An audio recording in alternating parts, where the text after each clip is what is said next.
light beings, and welcome to Lena Mystic, where we embrace our spiritual awakenings by identifying our personal power and authentic selves. If you'd like to go ahead and become a part of this tribe, make sure you like, share, subscribe, and comment down below.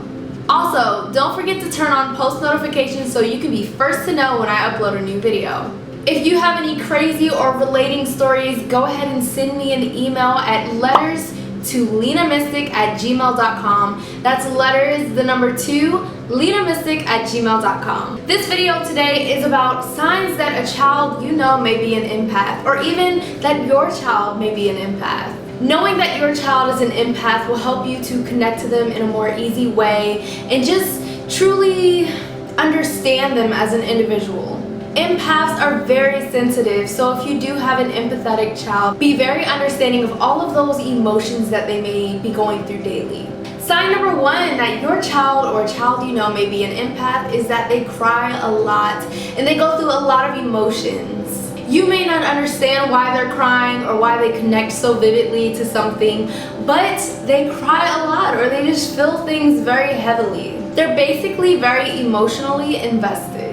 Sign number 2 is that they feel energy very deep, and this goes hand in hand with they may not like someone right off the break. They may not want to be near them. They don't want to hug them. You're saying hug them and they're just like, no, I don't want to. They may cry because they're like, no, and this includes babies too, and they're just like, don't hit me to this person. And that's basically them feeling all of that energy and saying, I do not want to connect with that energy. I just want to stay away from it. This doesn't necessarily mean that that person is a bad person, but it does mean that their energy is just too chaotic for the child or the empath, and it's not really connecting to them in a great way. Going hand in hand with sign number 2, they may not always feel that chaotic energy. Sometimes after speaking to the person or being around the person and they're getting more balanced, the child may actually want to go to them later on, but it must be their choice. So if you have an empathetic child, do not force them to hug other people. Do not force them to go connect with other people. Let them steer their own way, okay? Do not steer them in any direction, because it could be very, very just detrimental to them in their experience.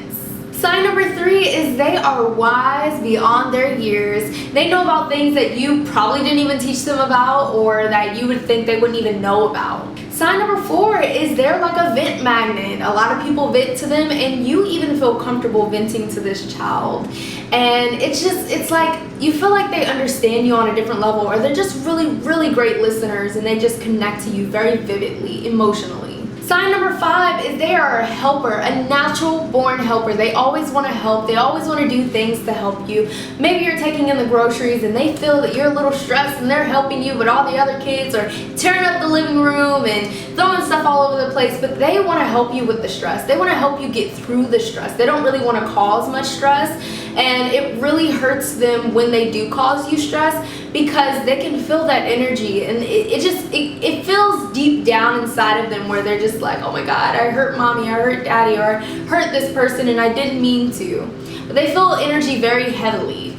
Sign number 6 is that your off day becomes their off day. So if you're having a really crappy day, you woke up on the wrong side of the bed, more than likely that child is feeling that energy and they're basically feeding from it as well. So you guys are clashing basically. So if you're having a bad day and you're with that child that's an empath, they're going to be giving you that same energy back, okay? They're going to be showing you who you are, your true face, and it's going to throw you off. But I do want you to realize that if your child is an empath, or this child is an empath, then you want to make sure that you're not feeding them that negative, rocky, chaotic energy, because they're going to give it right back.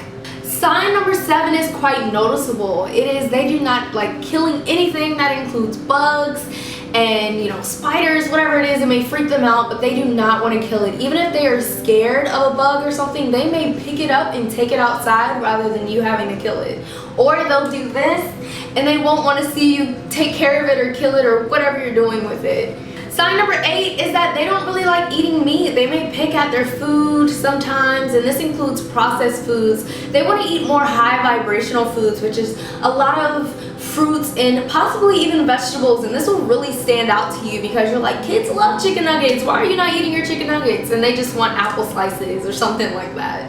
Sign number 9 is that this child wakes up from very intense dreams, or maybe they wake up a lot in the middle of the night. It's almost like their emotions are overactive. Sign number 10 is that they cannot stand when people argue. They'll be the first one to say, no, stop arguing, please stop fighting. And they just make it basically bigger than what you think it actually is. And you may just be arguing in a way that's more of a disagreement, like, no, I don't agree with that. And the child is like, ah! That is very normal for an empath to basically make everything more emotional than it actually is.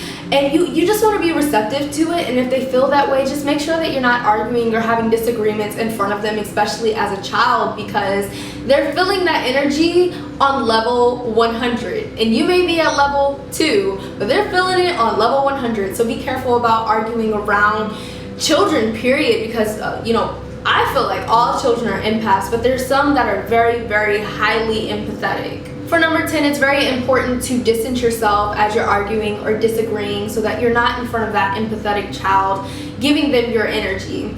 So if you're feeling really, you know, invested in anger in that moment, go to the bathroom, step away, find your breath and your peace and release, okay? Number 11 is that they love making friends. They love being around people. They want to go outside. They want to connect to others. But on the downside of this, they get very drained at the end of the day when they're connecting to people and all of that energy. They're getting very drained at the end of the day, and they may be jerks towards you because they've basically ate up all of this energy that is creating chaos. Sign number 11 leads me to 12, which is that they pick up people's and other people's behaviors and attitudes. So if they're in school and they go to school and they're like interacting with the other kids and they have some bad energies at the school, then your child is most likely going to take that back home and give you that attitude and that, you know, sassiness. And you're like, this is not like you. Who is this? I'm not used to this. And I really just suggest them doing something grounding when they come home, like stepping out in the grass, letting their toes twinkle in it, jumping in a puddle. And I know parents, this may be chaos for you, but it may be something that helps them release that energy. So think of what helps your child or this child a lot and helps them connect to their grounding individualism. I think that children that are empaths don't really understand, you know, themselves as individuals, and you want to remind them that they should always try to be who they want to be, you know, be the change that you wish to see in the world. Tell them that quote so that they don't let all of these chaotic energies enter them and treat them as if they're someone else or bring them towards being someone else that they're not truly. It is very important for a child empath to become their authentic self. So you want to let them know that there are energies that they can suck up. And you want to remind them that anytime you feel like that energy is not yours, take a bath or go outside and ground yourself. You want to teach them a lot of grounding things. Meditation is really great for a child who's an empath, but some of these children will not like sitting down for very long periods. So try painting or drawing or something that helps them center themselves and focus. Thank you so much for watching. Be sure to like, share, subscribe, and comment down below if you've had any experiences with a child empath, or maybe you were one. See ya!